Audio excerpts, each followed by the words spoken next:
Okay, we'll go ahead and get started. I'll kind of go over the agenda for tonight and do some introductions here. So really the purpose tonight is to answer some questions, especially to hear from some districts who are currently in the 4-day instructional model. So we have representatives from St. L and Martinsdale St. Mary's here. I'll introduce them here in a sec after I kind of go through the agenda. We also have our school boards up here and our two building principals, Clay Harold and Zach Hasselbrink. I want to thank you for coming tonight, really to listen to what you can find out from districts already in it. We will answer a few district-specific questions. When we pushed out the survey to ask for questions ahead of time so that these guys can prepare, we got about 12 responses back. It was a very good question, so they will address those tonight. We'll address a few district-specific questions. We will try to honor these guys' time as they've traveled to come here and keep this at about an hour. But time permitting, we'll have maybe more of an open forum if we can. So I want to thank not only you guys for coming, but for everybody sitting up here, especially our guests, Dr. Bill Watson, Superintendent at Martinsdale St. Mary's, and Todd Martin, which some of you may know, former Superintendent at Baxter and current Superintendent at St. L. So we really appreciate these two guys coming and sharing their experience so far with the 4-day instructional week and providing some information to you and our community. We will record this as well, so we'll have it up on our website afterward. We also have the FAQ documents are available over here, so if you have not seen that or you want a copy, please feel free to grab one. We won't address any questions that have previously been addressed on there just for time's sake. So again, thank you to these two guys sitting here. They've been tremendous help throughout this process, both in sharing their data, sharing their experiences, which is what they'll do with you again tonight, and kind of been someone to walk through the process with. With that being said, what we'll do here is I'll read the question, that way anybody on the presentation can hear the question, and then I will give our panelists the opportunity to answer the question in that order so that we can kind of stay efficient with our time. The first question that we'll have is, what changes in student behavior, either positive or negative, have you experienced in your districts for both elementary and secondary schools? We'll start with Dr. Watson from Martinsdale. Well, thanks for the opportunity to be here. I want to preface any comments I make tonight with this. You as a community have to make a decision that's best for you. Obviously, I'm going to share tonight our feelings on it, and I would share with the utmost positivity that this has been a great move for our school district. That doesn't mean it will or will not be a great move for you if you move that way or don't move that way. I'm just here to share our points, share our data, share our thoughts. We're 7 months into it. We've got a little bit of ways to go in terms of completing the first year with it. But I think if you talk to our parents, you talk to our teachers, and probably most importantly, you talk to our kids, they would tell you it's been a great thing. In terms of behavior, positive or negative, at our high school, I would share, and this is probably some of the most impressive data, office referrals at our high school level over the first 4 months of the school year decreased from about 100 to about 20. An office referral for any form of discipline from teachers to the office, they decreased from 100 to 20. And that's quite dramatic, and it's quite a contrast to the culture and climate of our building a year ago. That's not just attributed to the 4-day week, but I think that's a major part of it. Our kids are excited to come to school, they're happy to be there, and they're truly engaged the 4 days they're there. Our elementary, I will tell you, there's been no data shift, positive or negative, in terms of suspensions, in terms of office referrals or anything in that regard.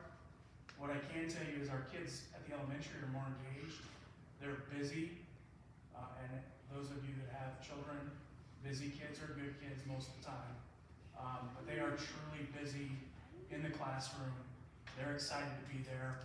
And at the end of the day, we're a little bit longer than we were a year ago. They're tired, but they have worked hard and they were truly engaged throughout the day. Good evening, everybody.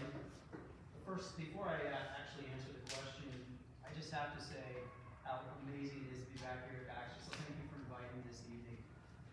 In terms of behavior, before I get into that, and I would completely agree with Bill and every one of his comments.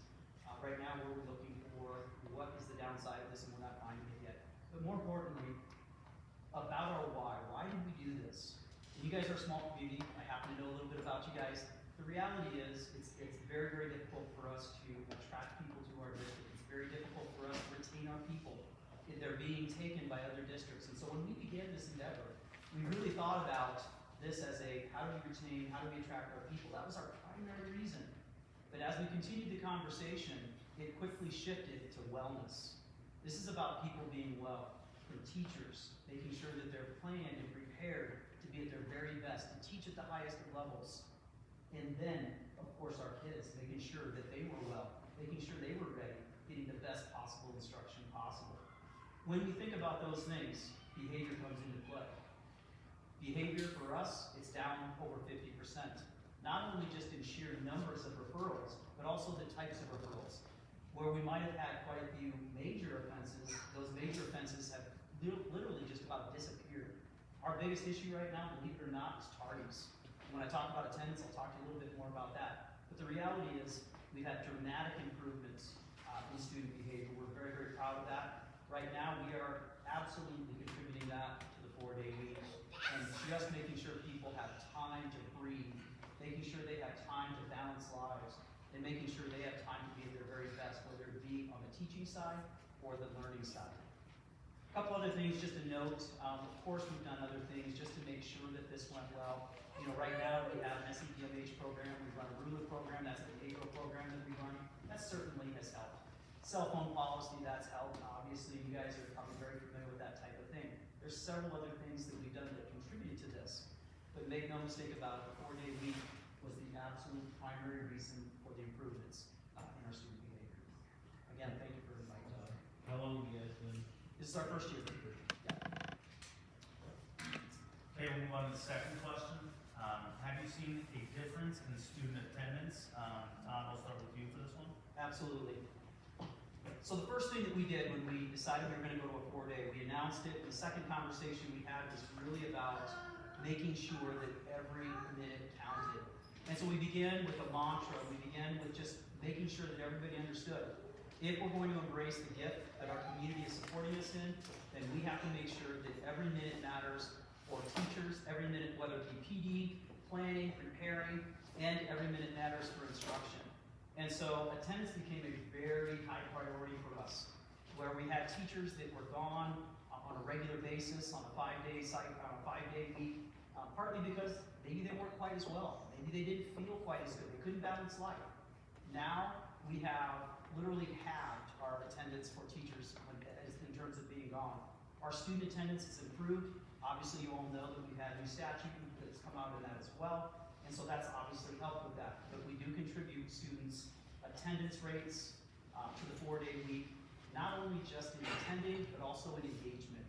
When you go into a classroom, you know, cell phones are out, which is fantastic, but students seem to have less stress, they seem to be more prepared to learn, and they seem to be turning in assignments and actually getting work accomplished.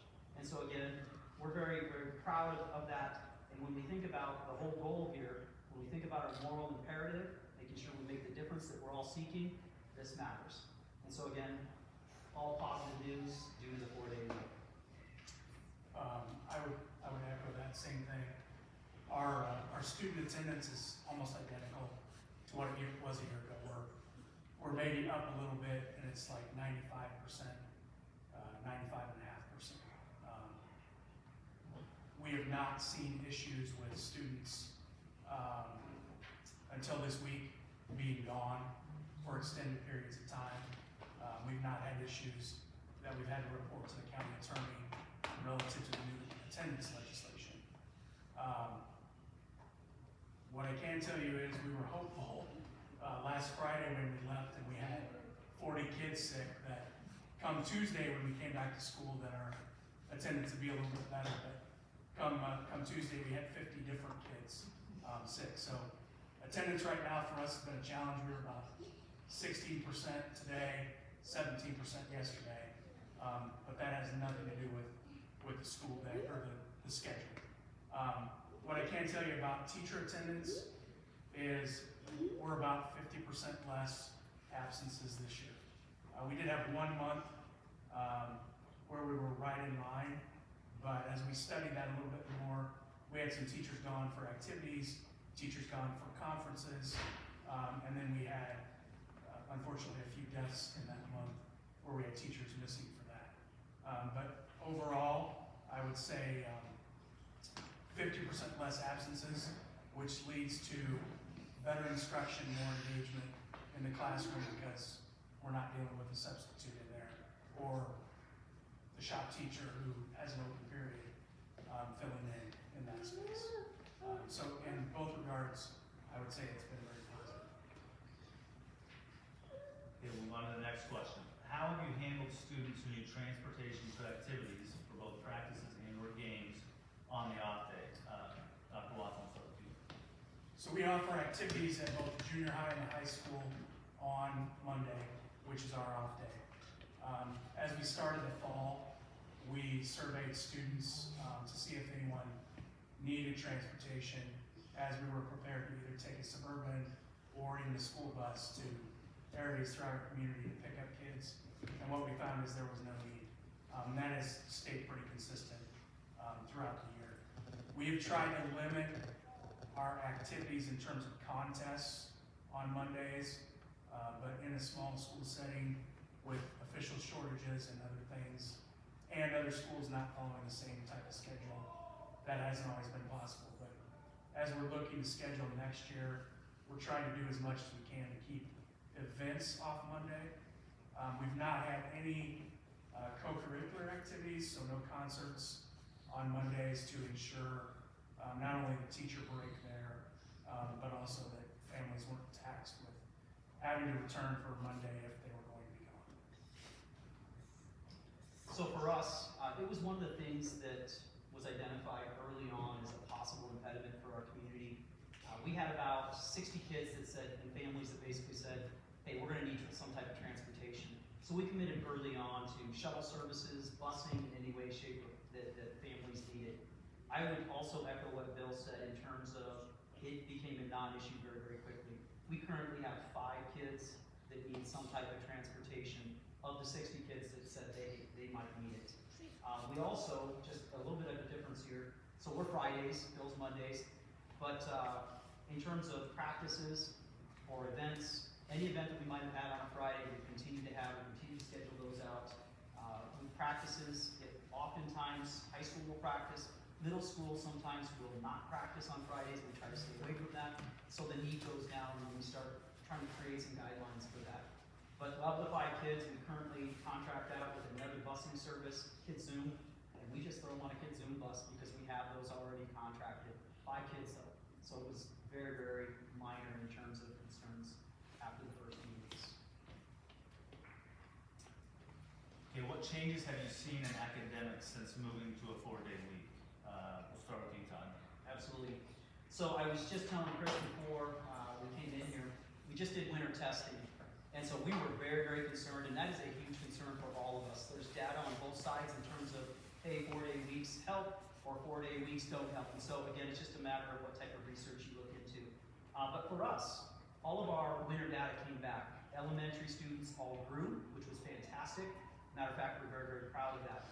At the secondary level, we had areas that improved and some areas that just stayed kind of status quo. What I can tell you, they didn't go down. And so when we start thinking about this, and again, we're still in our first year, first 6 months. And so as we continue to learn about this, we want to find ways to make sure that we're enhancing teacher development, teacher planning, and teacher preparation, and get back to that moral imperative, which is to make sure that we're getting the results, we're producing the results and increasing student achievement. For the first 6 months, elementary data goes up, middle high school data at least stays the same. We're very happy with that at the moment. Of course, we want more, and we're going to continue to strive for that. So that's where we're currently at, and we have great hopes as we continue the year, particularly for ISAS that's coming up. in general, I'd echo the same thing. We increased in general across the board. In grade levels where we saw a decline from fall to winter, we looked back at the data from last year, exactly the same trend across all grades. So those grades where we were seeing increases from fall to winter, we saw increases that were greater this year. Those classes, those grade levels where we saw a decline last year, we saw the same decline, but it was not as dramatic. So we took that as a positive. We did have some courses at the secondary where we had traditionally a lot of failures, where we didn't. In terms of numbers, we went from 1,200 missing assignments in first semester last year to under 600 this year, and we had 16 students that failed the class last year, down to 12 this year. We feel it's been beneficial. We feel it's been truly impactful in a positive way on our academics. But as we saw our fall test data, we got a little bit excited, probably prematurely, because it was greater than the year before. Our data this winter basically paints the same picture as a year ago. We're hopeful that that stays the same as we move into the spring. But I think we'd both be lying if we didn't say we were a little bit nervous about that, because it's really the fear of the unknown. Okay, what has been the teacher's response to moving to the 4-day week now that you are in implementation? Dr. Walker, so I think if we announced that we were going away from it, we'd have a mass exodus. It's been great. Our teachers, we started preparing for this last April. We used our professional development in April and May last year to prepare. They spent the better part of their planning time during then to plan for this year, to plan for the change of going from a 5-day cycle to a 4-day cycle, to packing in more in a 1-hour extended day as opposed to what they had last year. And as we would have expected, many thought, well, we did it this way for so long, it's going to be hard. I would tell you, it's been really easy for them. They found it to be beneficial for them personally, beneficial for them professionally. We have a second-year science teacher who shared a week ago with me that she actually gets to enjoy her weekends, and she now uses her Monday completely to prepare for the week, whereas previously she's from Eastern Iowa. She would have to rush home in the Sunday morning time frame to spend a day prepping for the week in the 5-day. I think that's a consistent theme with our teachers. We keep a problem log with our staff, and there has been no entries throughout the year. So I think that speaks to their level of comfort with it. For us, we began with a survey, and obviously staff supports it at a very, very high level. Over 90% of our staff members were in favor of this early on going in. At this time, and I just surveyed the staff back in November just to kind of touch base with them. Where are you at currently? Staff is at 90.53% in terms of support rate. But even with that, if you think about at the core of this, what I keep hearing in just comments, we do rounding conversations, we survey our staff just to make sure that we have a great pulse on how they're feeling. In those conversations, they have time to plan, prepare, and breathe, and balance life. And that's what this is about. When I keep talking about wellness, when a teacher is well, the most important factor to student achievement and pulling off our moral imperative, a teacher that is in great shape is extremely important for the teaching and learning process. So again, they supported a very, very high rate. Right now, a different survey, we always do a staff engagement survey, which is really just a Gallup survey that we do. And we asked our staff, does this or will this impact your desire to stay in our district? 96% of our staff said yes. This is impacting their desire to stay with us. Now, we struggle competing with other districts in the metro in terms of pay. We know they can go to Ankeny and make $8 more grand, but they choose to stay with us. Another example of that, we had to hire a band teacher this last year. In the past, we would have been lucky to get 1 or 2 candidates, and they probably would have been fairly new people. And I know I'm jumping again to your questions. You have questions about retention and recruitment, but the reality is we had 20 people apply for that job.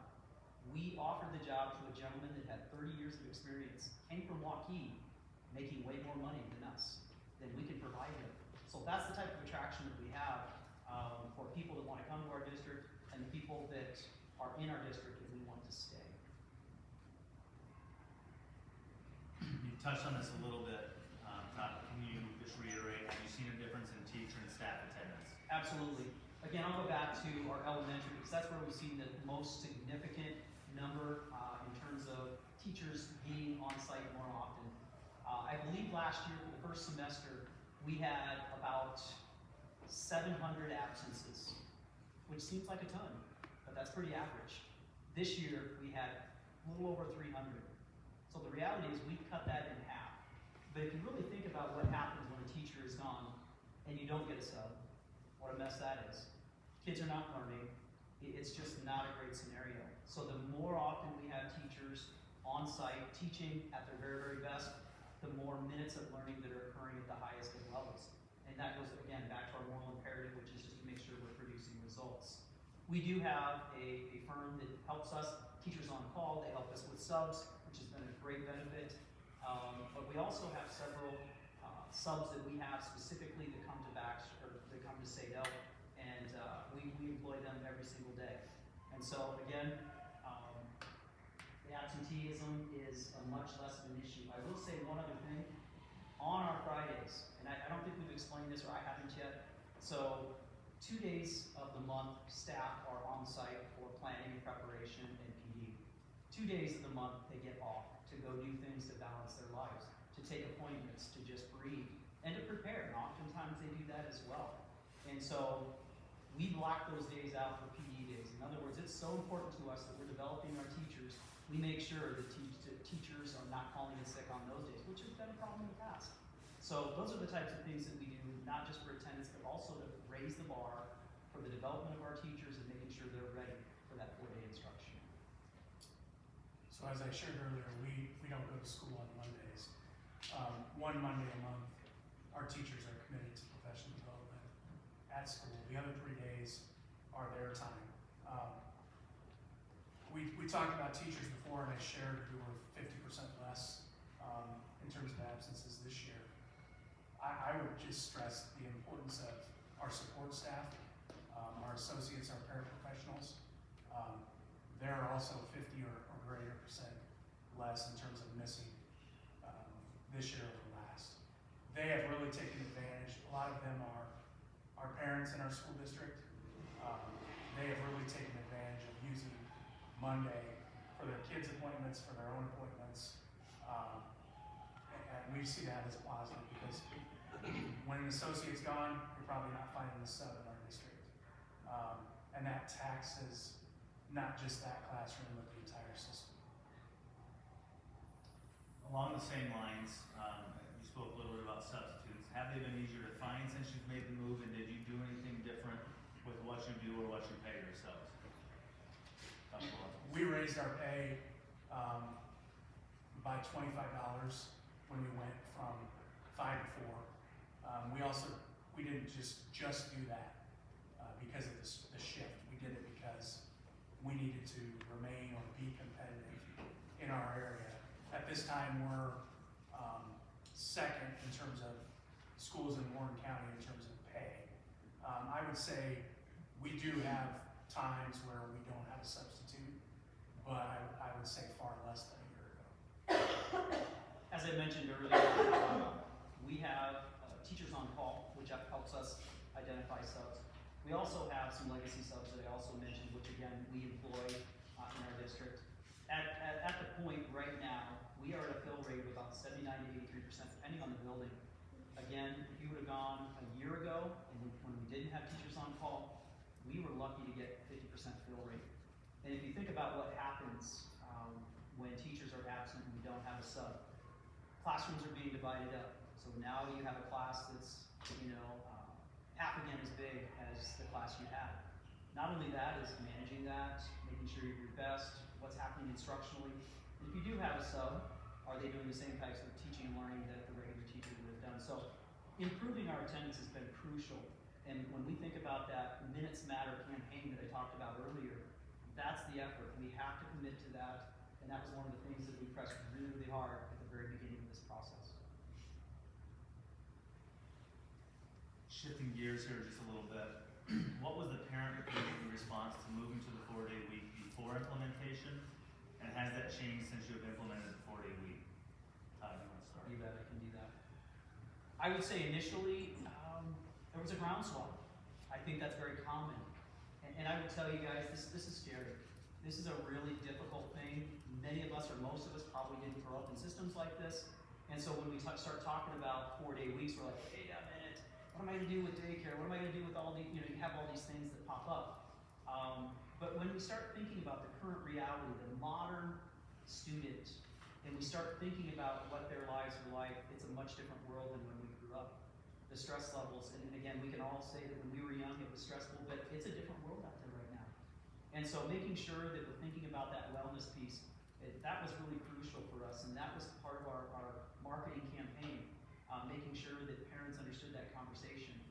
I was telling Chris earlier, when we were talking in the office area, that, hey, right after that groundswell, a lot of voices, and boy, they seemed like a lot of people, but they really weren't. And after we continued the conversation, had open forums and public forums, continued to answer questions in an FAQ format or respond, pretty soon, the conversation started to make sense to people. So we surveyed our staff, or our students and parents early on. We made the decision at about 68% approval. And that was the risk that we took. As of right now, the last survey, we have 82.24% of our parents that now support. So it's growing. So that's fantastic. Anytime we can hit about 80%, we know that that's a very solid number. And it sounds like you guys are pretty solid in that number already, but again, that's where we're at. We're continuing to try to grow that as well. I would share that I thought it was the craziest idea ever in October of 2023. And as I started to look at it, started to look at the data, I still had lots of questions. And we started our study internally in October. We released it to our community November 28th. We held our first information session on December 13th. And then our board voted on it on February 7th. In that time, I would tell you my number one concern was with academic success. As I started to study schools throughout the country, like ours, rural schools, small population, what I found was the academic success didn't need to be a worry.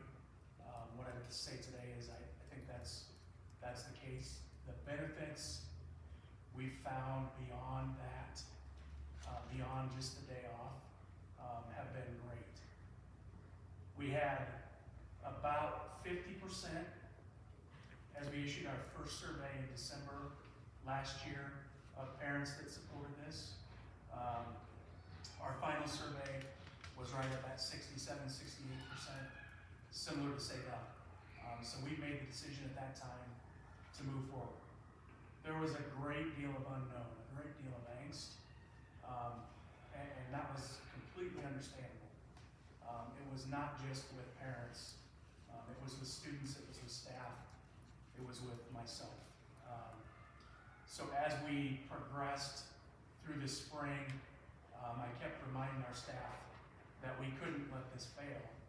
As we came back to the fall, one of our mantras was, just because we're not here one day a week, we can't use that as an excuse with parents, with students, with other staff. What I would tell you today with our community is they are bought in. I'm sure there are individuals that are not, but they are silent. We did have some vocal leaders in opposition to this as we first started, and they kind of calmed down when they learned more information, got some facts, learned how it worked.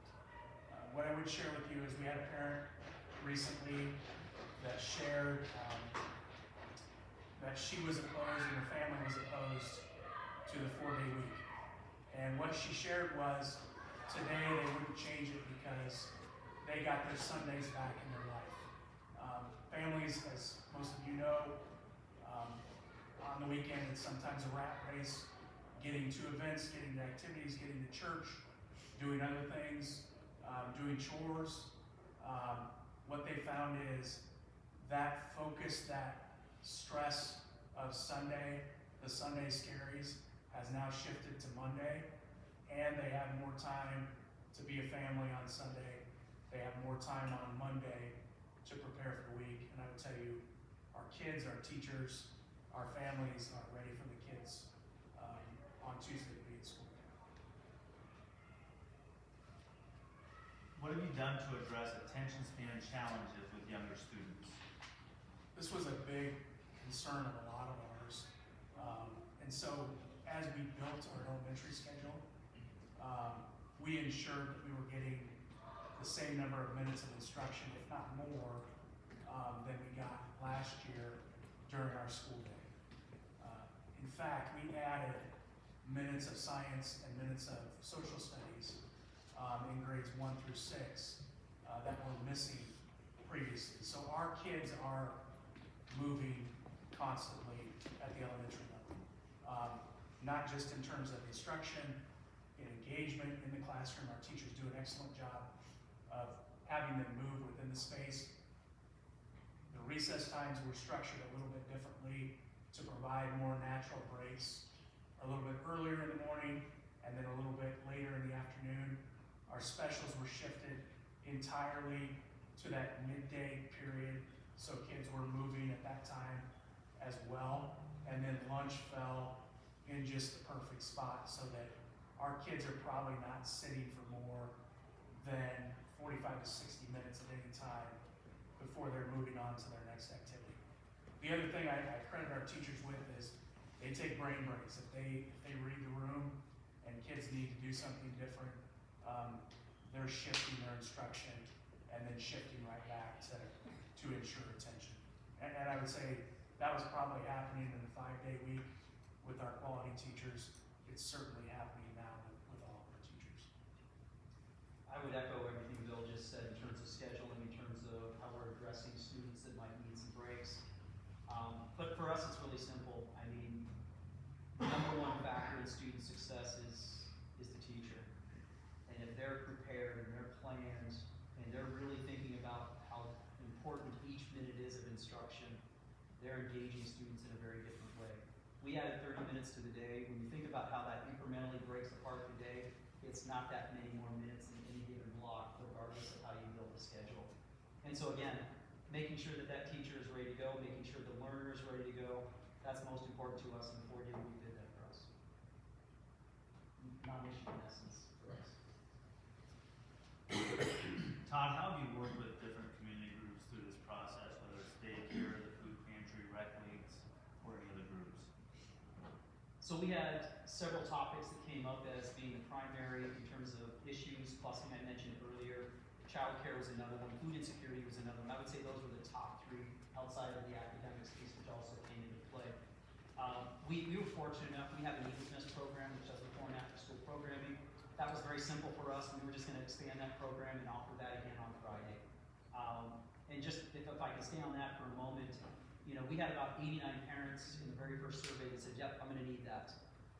We had maybe 20 the first Friday, maybe for the first few Fridays. After that, it dropped off. We might have 3 or 4 extra kids that don't currently attend the before and after school normally during the week that actually attend on Friday. So it became a non-issue very, very quickly. And again, we're always willing to offer. If the need were happen to change, we would absolutely grow and continue to build out that program. I would also say that, you know, we're thinking about building preschools and daycares, you know, in terms of moving on to next Bondra firm. So we want to expand that. And if that grows, then that would be a blessing for us.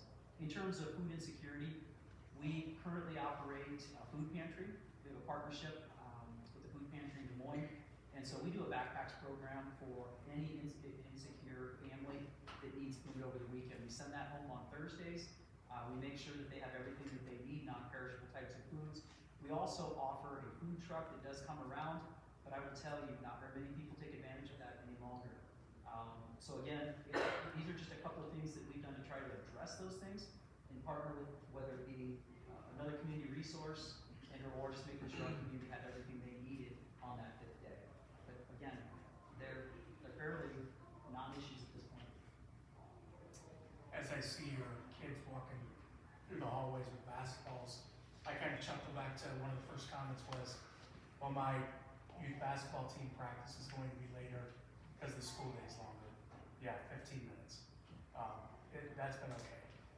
We've been able to ensure that activities beyond high school, junior high, which are an important component in our community, have had their needs met. In terms of Monday use of our facilities, we discourage it until about 4 o'clock, but we have had some take advantage of open facilities during that time frame. I would echo what Todd said about daycare. We have our own daycare in the school. Last year on days, the 9 days where we didn't have school the entire day for professional development, we had 30 kids. This year we're running about 20. Before and after school, our numbers are almost identical to what they were a year ago, and we offer a food pantry and backpacks for students. We've tried in everything we do to communicate and to ensure that we're meeting the needs of our community as we were doing before the shift. I think our community would say we've been responsive in that way this year. And really, as you study these are the things that every school district points out as the initial fears, and in each setting they seem to work themselves out. I think both of us would say we've seen that. Chris, one other thought on happening. One thing we did think about, we have a community ed program that runs activities for community. One of the things we really wanted to do was make sure that we did have offerings, and it kind of became this, how many offerings do we want to have, and really start consuming people's Fridays. So it kind of became a balancing act. But currently we have about 7 or 8 offerings. We offer CPR, babysitting, art classes, some activities. There's a martial arts class, cooking class, sewing class, that our community comes in, whether it be, local churches coming in and running those things, for any child that wants to participate in something extracurricular. One thing we have thought for Fridays is this an opportunity, if we have children in need for an intervention, that maybe we haven't had time for during the week. We're still trying to work those details out, but we are also very, very cognizant of the fact that Fridays are meant to be for life balance and wellness. And so we're trying not to consume time that they may need for that as well.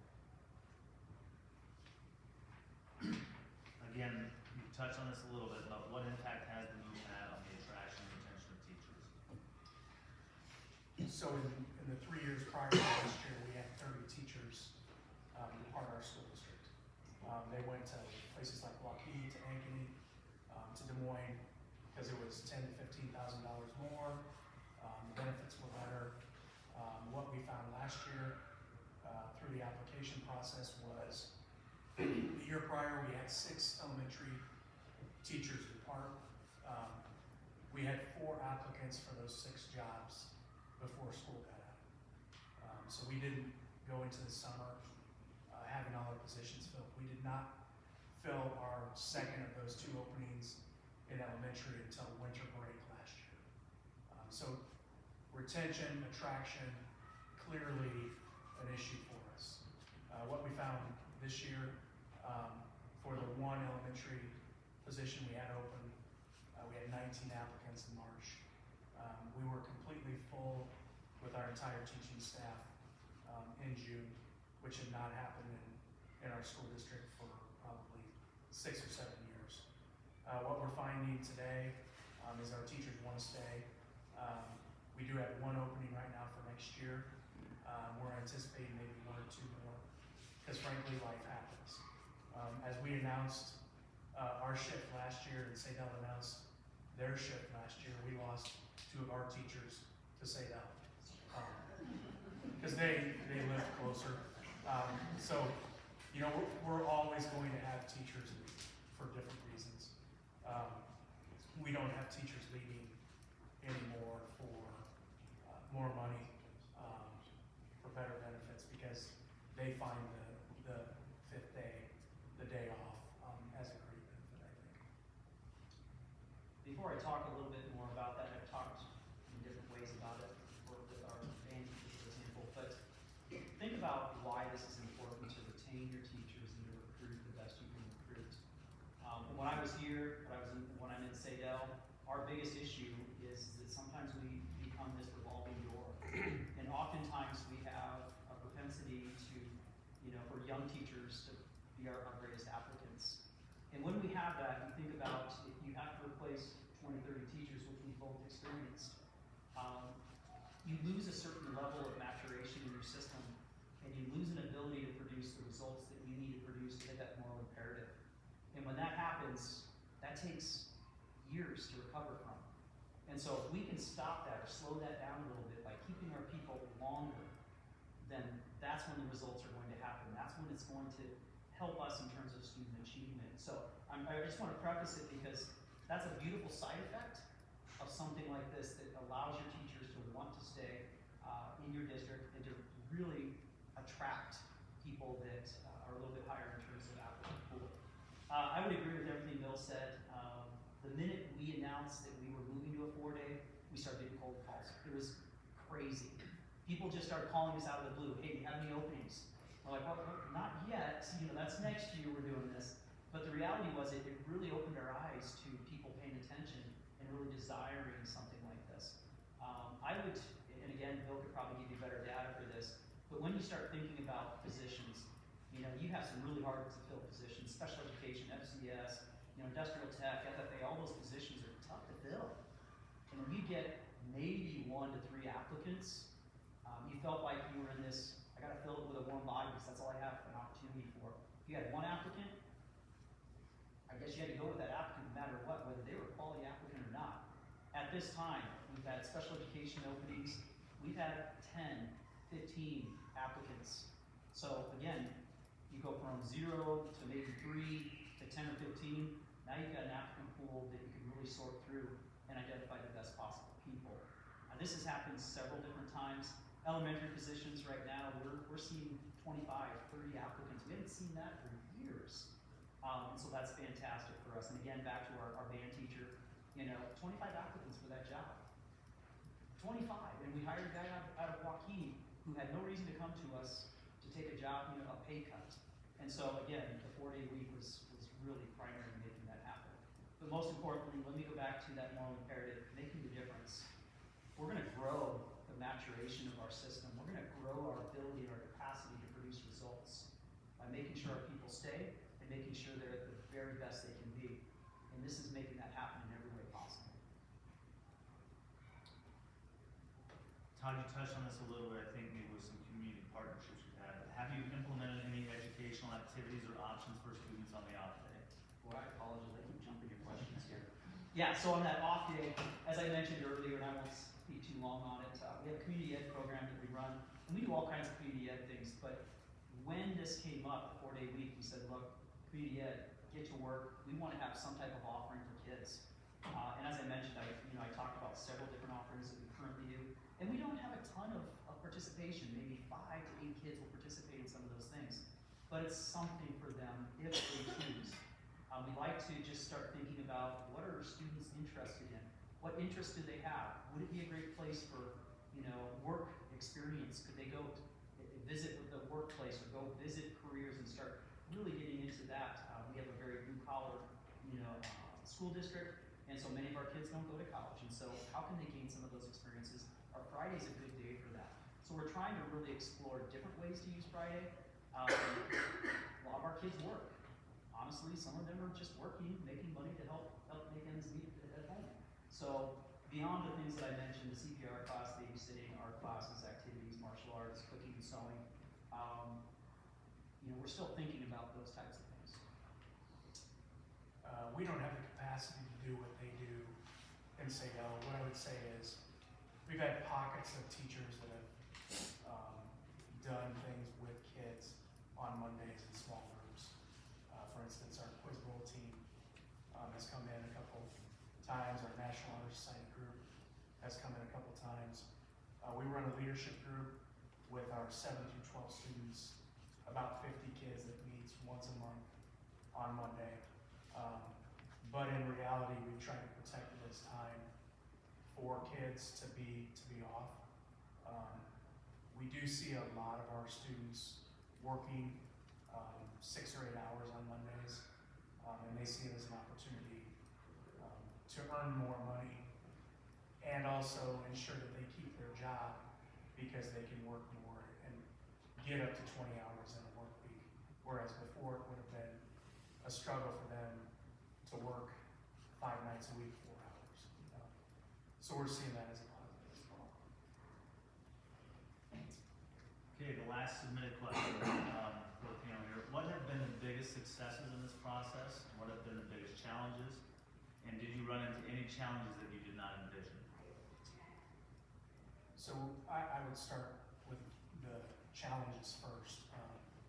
We have not run into anything but minor hiccups along the way. I keep thinking there's going to be something that pops up, and there's really not been anything. We have school on Monday, the week of Thanksgiving, and the last week of school.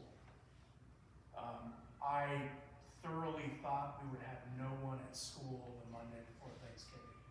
We had 6 kids absent out of 500.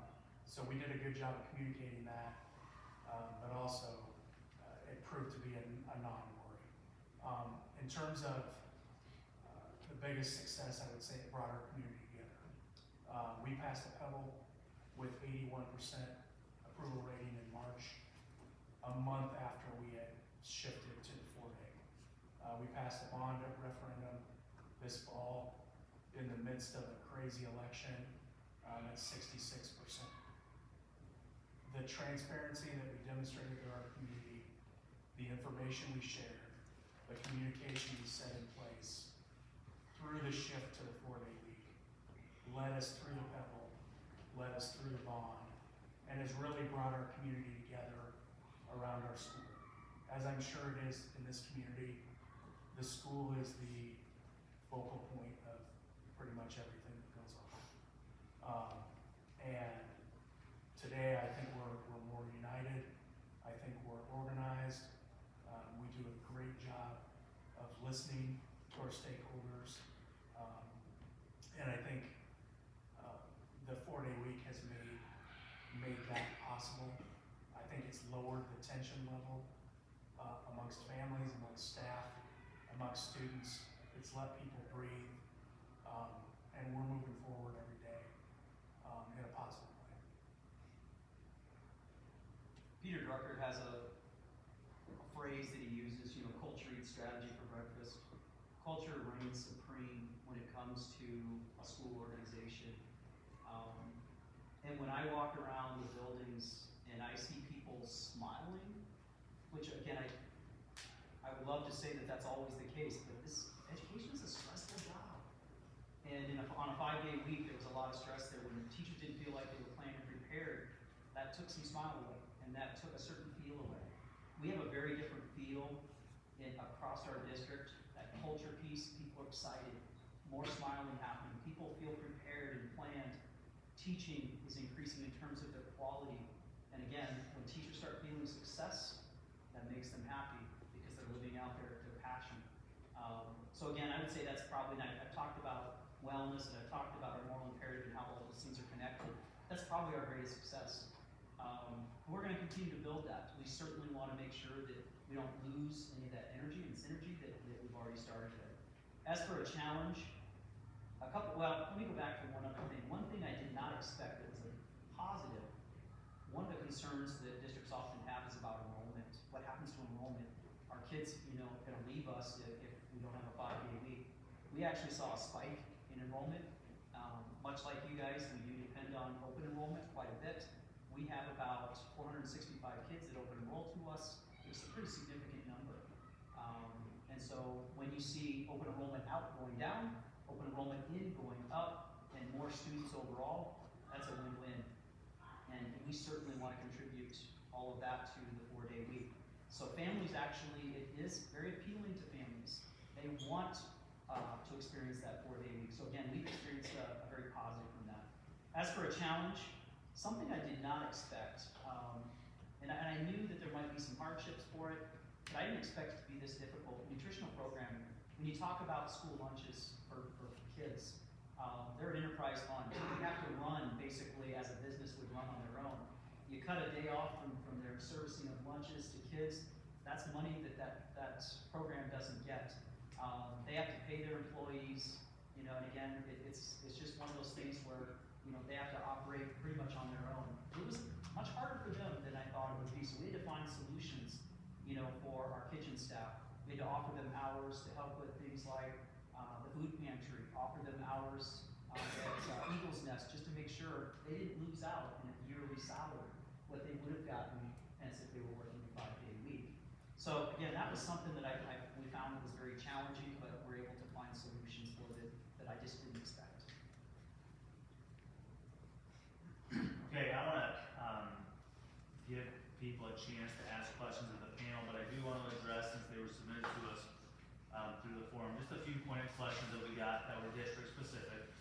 I know I've had this question a number of times, asking if Monday will be the day off. We haven't solidified a calendar, nor will we until this spring, but I would say it's really highly likely that we'll utilize Monday as our day off, just based on schedules and the way the calendar has fallen in the past. Another question we had submitted was, will we still utilize Wednesday church nights and respect those times? And the answer to that is yes. So those regulations we have for practices and those types of things on Wednesday would still remain. A third question was, will you evaluate this on an annual basis?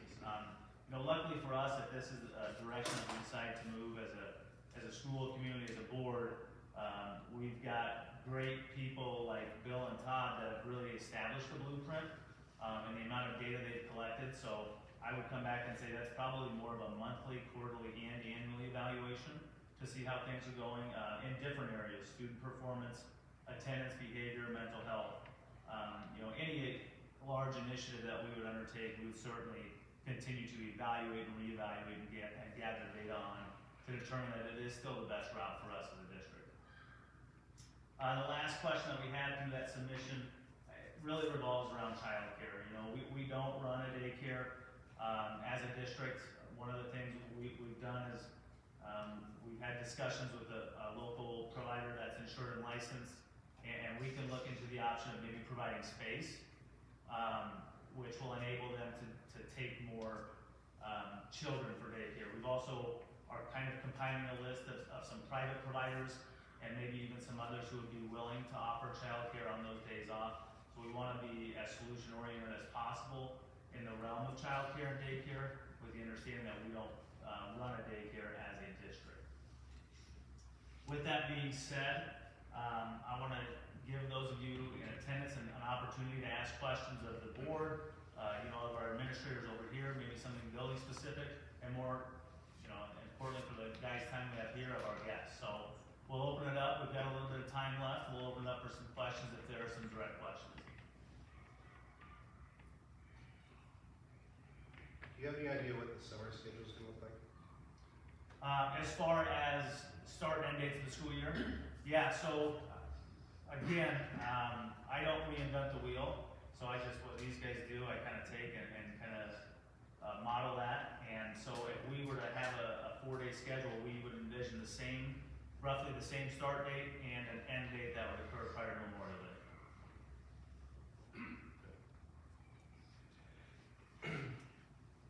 When you said that the kids are busy during those 4 days, do you ever see that they're like overwhelmed in those 4 days? You said they're busy. You get this extra day off, right? Yeah, I don't see that.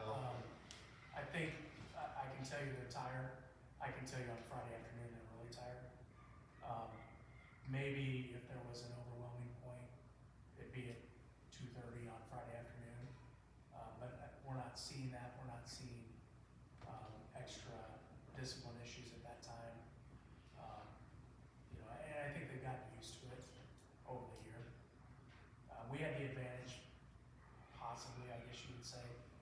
We extended our school day 15 minutes last year, about February 15th, to account for some snow days we missed. As we decided we were going to this, we saw that as an option. And did that, so our kids got a little bit used to a longer day last year.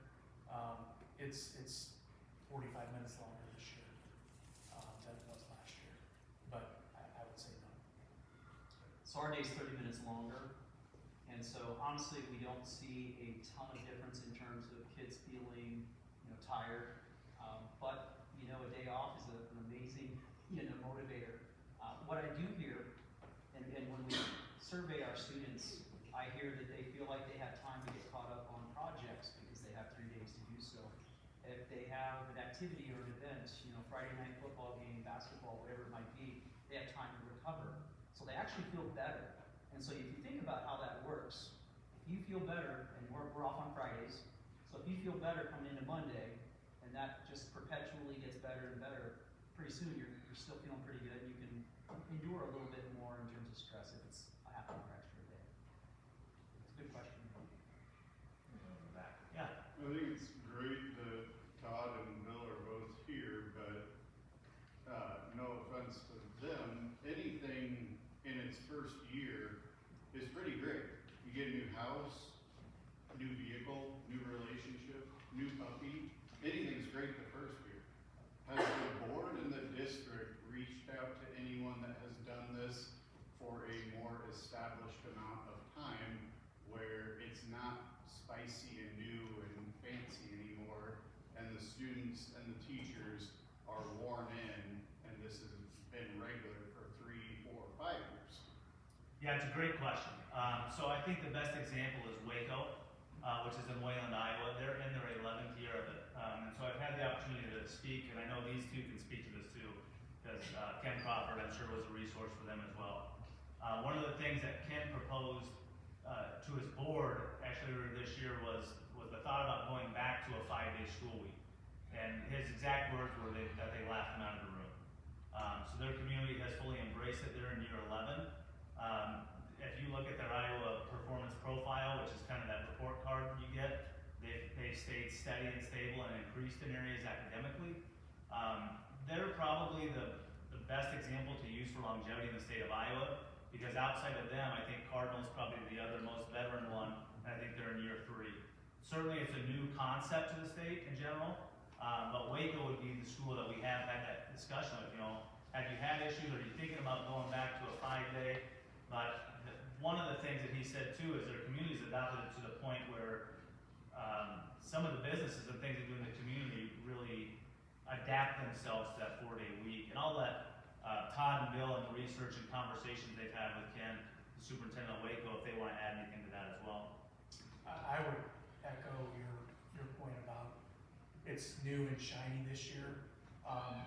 That'll be something we talk to our staff about as we go into next year to ensure that the good things from it this year continue next year.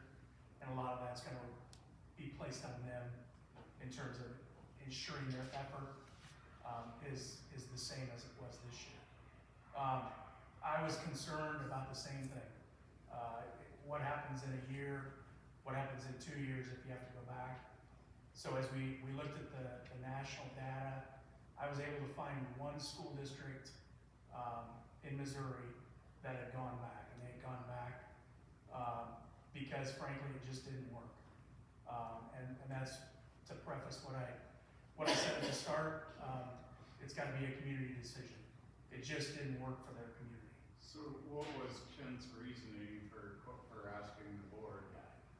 I don't know. I think it may have stemmed from the number of schools right now that are looking into the 4-day week. He didn't really preface the question of that on why he asked the board that. I think maybe more than anything it was to gauge success rate and popularity of the 4-day week within their district. My experience with both Waco and Cardinal was very similar to the way both of you guys are explaining. But great question, by the way, because there is a lot of newness to this. And in that newness, there's excitement, there's synergy. But as I mentioned earlier, one of the beautiful side effects is just this overall maturation that happens over time. think about if you're working out month to month, you start to feel better. Pretty soon, that only creates a synergy to continue to do that. And so our hope is obviously, number one, to really hold on to that synergy, build upon that synergy, and how that happens, if teachers, again, feel well, they're better planned, prepared, they're better developed, we retain them longer, we hire the best we can get, our entire system raises the bar. That feels great. And so I don't see energy at least starting to dissipate for us for several years as we continue to grow the maturation of our system. And again, we're excited about that, but it's a great question, it's a great worry, but we just, again, I'm not concerned about it this time based on everything that we're doing.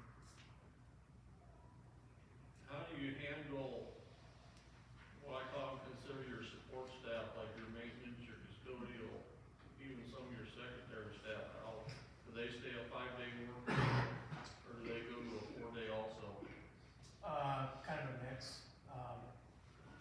With our custodial and maintenance staff, we use Monday as a day to deep clean, to do other projects, to do things that just didn't get done till the summer because you needed no one in the building. So we've done that. With our other staff, what we did was we ensured that no one took a pay cut in terms of their overall weekly wage. So if last year you made $100 and you worked X hours, this year you made $100 or more, it was more in our case, and you worked Y hours. Their hourly rate went up, which allowed us to attract other people because our hourly rate for associates, for cooks, for others was higher than those schools around us. I would say this, we really looked at it from a different perspective. We wanted to make sure that we had a choice. If you want to work a 4-day week and work 4 10s, we would allow that. Several people took us up on that and then went back within 2 months. They figured they'd rather work the 5-day. But again, it was about the choice for people. And so the bottom line is we wanted to make sure that nobody lost wages in a year's time.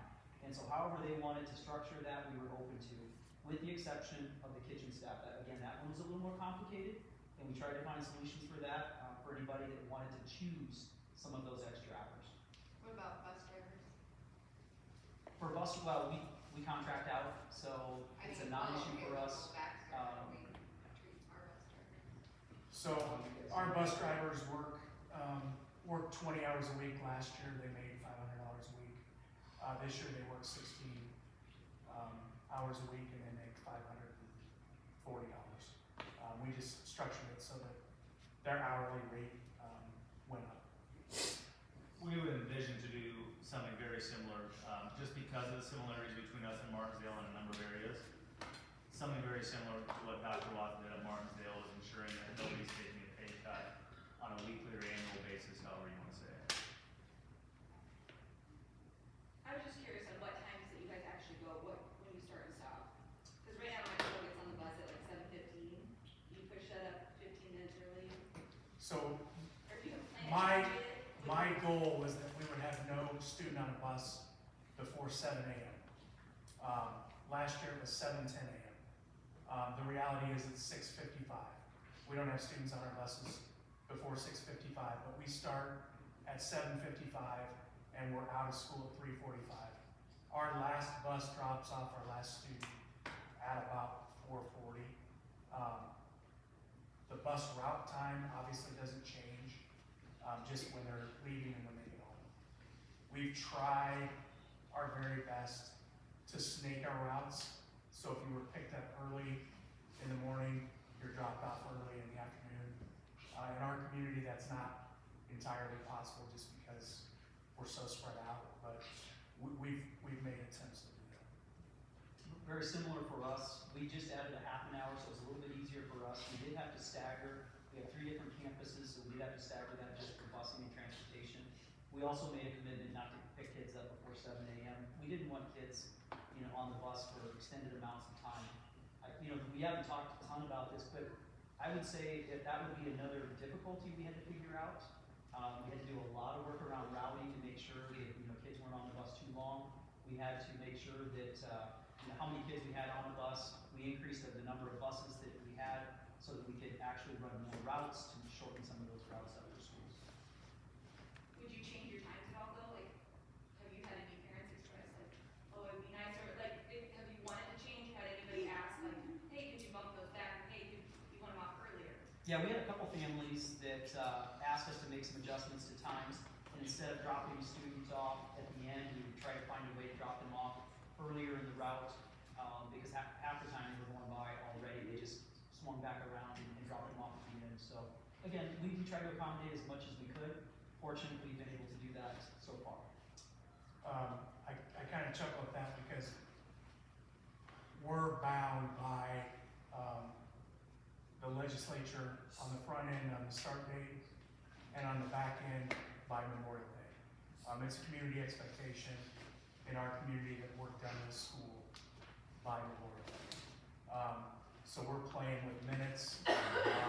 We really wanted to be done at 3:35, 3:30, but because of the way the calendar fell this year, next year, and the year after, with August 23rd, with Memorial Day, we had to stay there. So the question we're gonna be asking is, if the legislature were to change the start date, and we could go to school 4 days earlier, which may or may not be a possibility, do we then adjust our start and end time?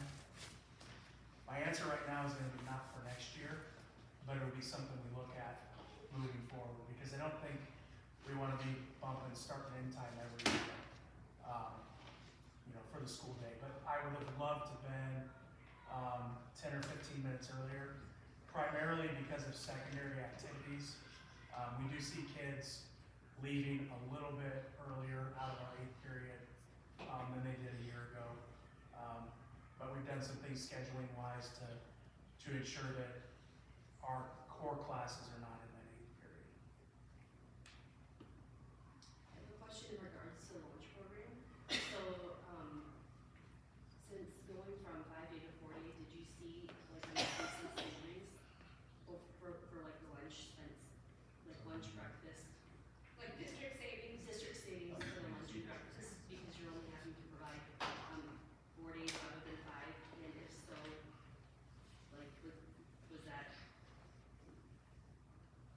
used to like, maybe increase the, not that our lunch is not nutritional as it is, but you know what I mean, like, provide additional options, or did you see, a decrease maybe in the negative balances since there was one less day, like lunches that parents were paying for?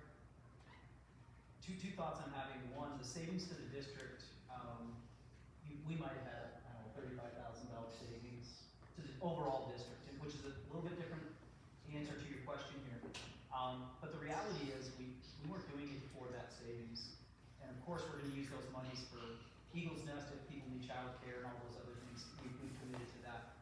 The nutritional program, keep in mind, it's an enterprise fund. In an enterprise fund, they have to make their own money like a separate business. And so with a day less of selling meals, of course, they're gonna have less revenue. And that was the problem that we started to feel. In terms of making it work, they are figuring that out.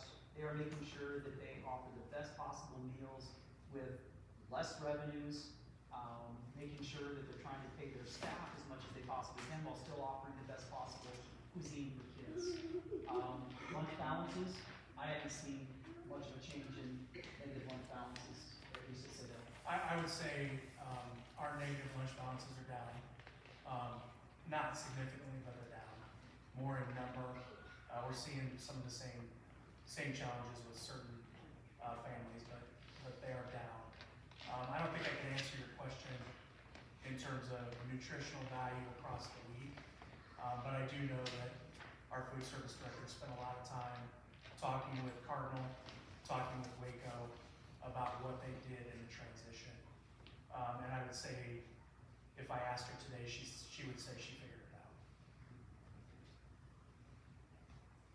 So my question is,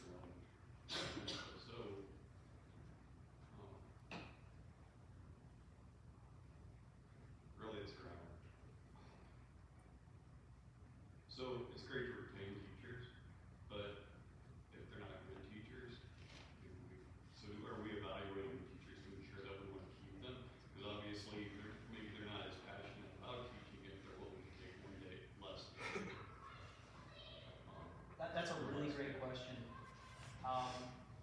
Let me kind of turn it around a little bit. In the past, when you had one applicant, you had to hire the one applicant, and they weren't a great applicant to hire, that was a problem. We did have very serious conversations about, hey, we're raising the bar and the expectations for our teachers. And it wasn't about getting rid of people, it was about learning, it was about being prepared. Now we expect you to be more ready, we expect you to be better in terms of your strategies and skills. And again, teachers are great, I always believe they're doing the very best they can, but without the right amount of time to do well, it's hard. And so, of course, we're raising the bar, not just for teachers though. We're expecting more from our administrators as instructional leaders. We're expecting more from the associates, from everyone across the board. But what happens when you have a teacher that's not performing or you have somebody that just exits the district? I get to replace that teacher now with a very large applicant pool, which I can select the very best. So a natural thing occurs when you start thinking about bringing good people into your district if you have a poor teacher that is exiting your district. They provided us an opportunity to have tough conversations at a new framework. And yes, it's pushed some teachers in a positive way, and it's pushed our administrators to ensure they're in classrooms and working to help improve instruction. So kind of bouncing off that question, like, so what I'm kind of hearing is that this is, more people are applying because of the 4-day week and the interest, and this is kind of a new thing out there. What happens as more schools go to a 4-day week? Do we see that pool then decreasing again, or stuck back at the same level? Yeah, in Warren County, we were the first and we are the only, and we'll be the only next year unless someone changes to go to a 4-day week. That was a concern for our board. One of the reasons we pushed forward.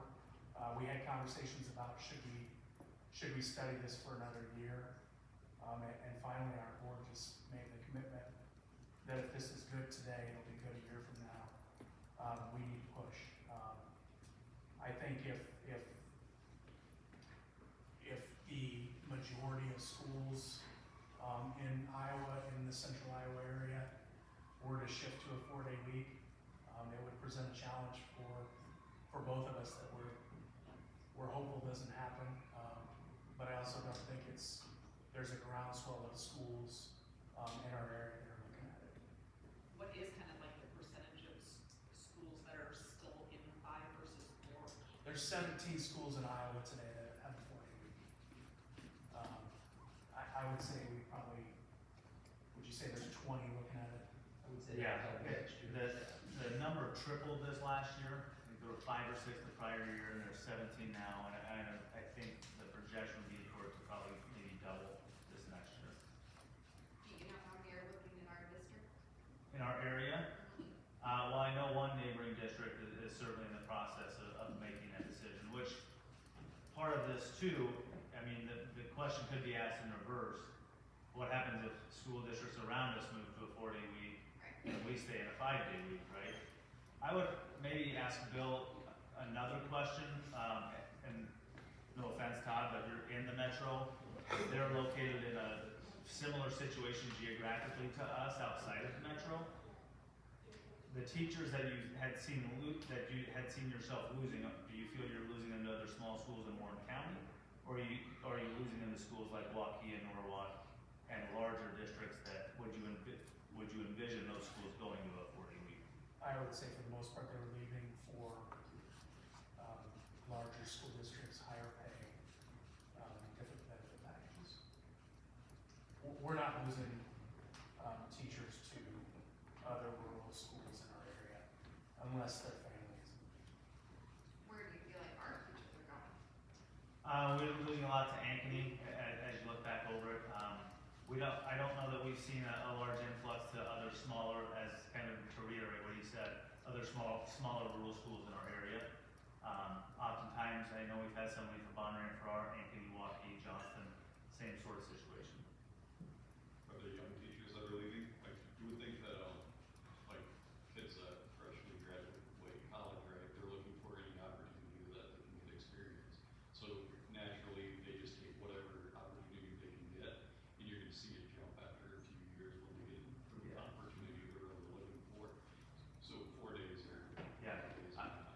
think that statement was very true 15 years ago.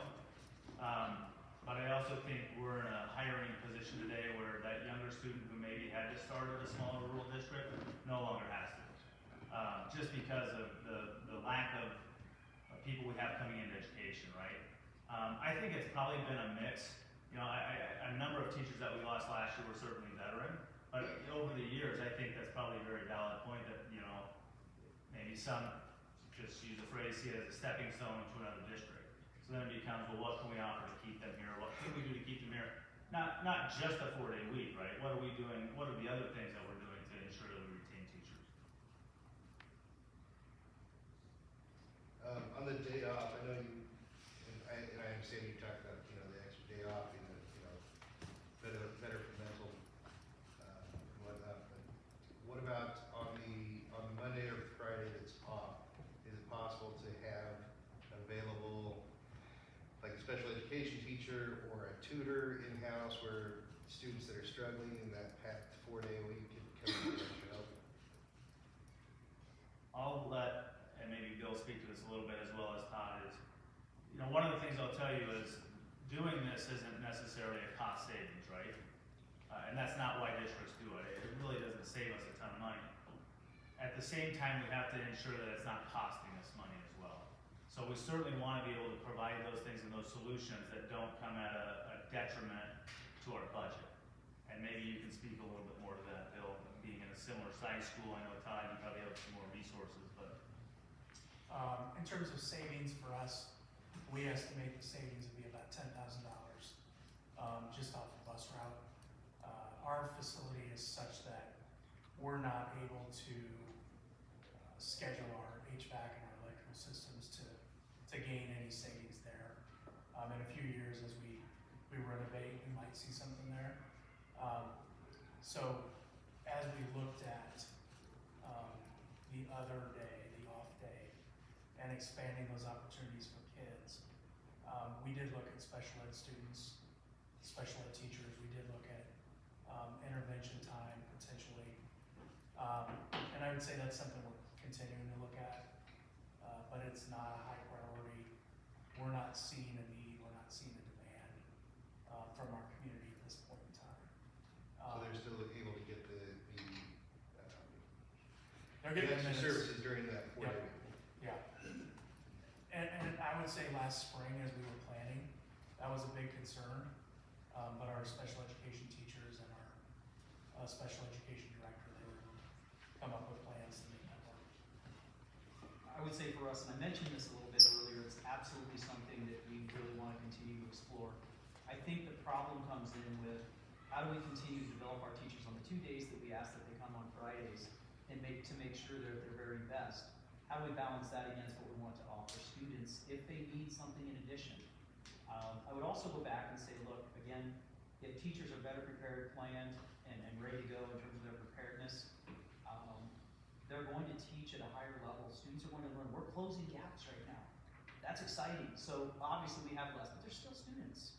And so is it possible for us to say, look, on the 2 days that we do not require teachers to be there, would somebody be interested in offering, whether it be tutoring or whether it be interventions or something else? We haven't gotten there yet, but that's the vision that we're trying to move down that pathway.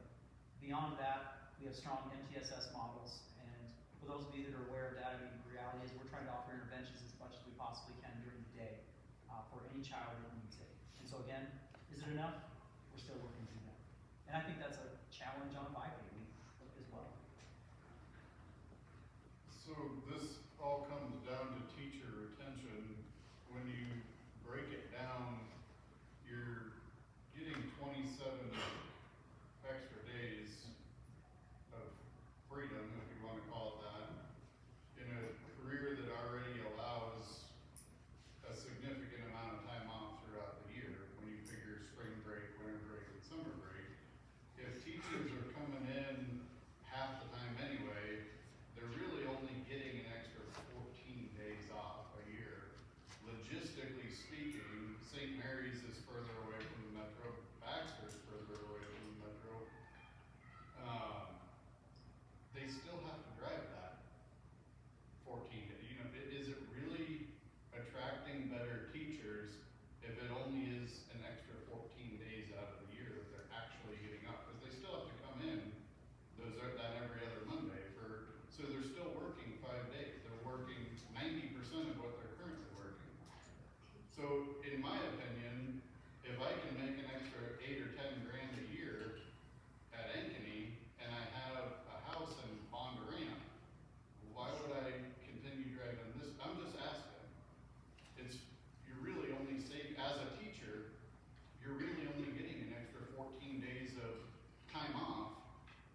calculations are fairly accurate in terms of number of days that might actually play out to be. It might be slightly different between our two districts, and I could get you more, exactly what our days off, the number wise are.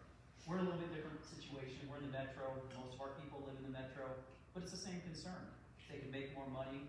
Why wouldn't they just go to Waukee if they lived in that general area? Here's what I would say. Wellness matters.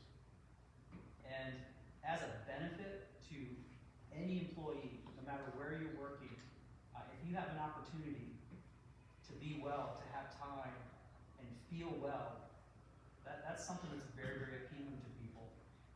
As I mentioned earlier, we have candidates, we have 25 for our band instructor, we have 10 to 15 for special ed, we have literally, 30 to 40 for some of our elementary positions. We haven't had that in years.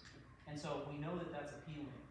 The tale will be, how many people do we actually get to retain for any length of time? As I mentioned, we had about 95, 96% of people say that they were interested in staying because of the 4 days.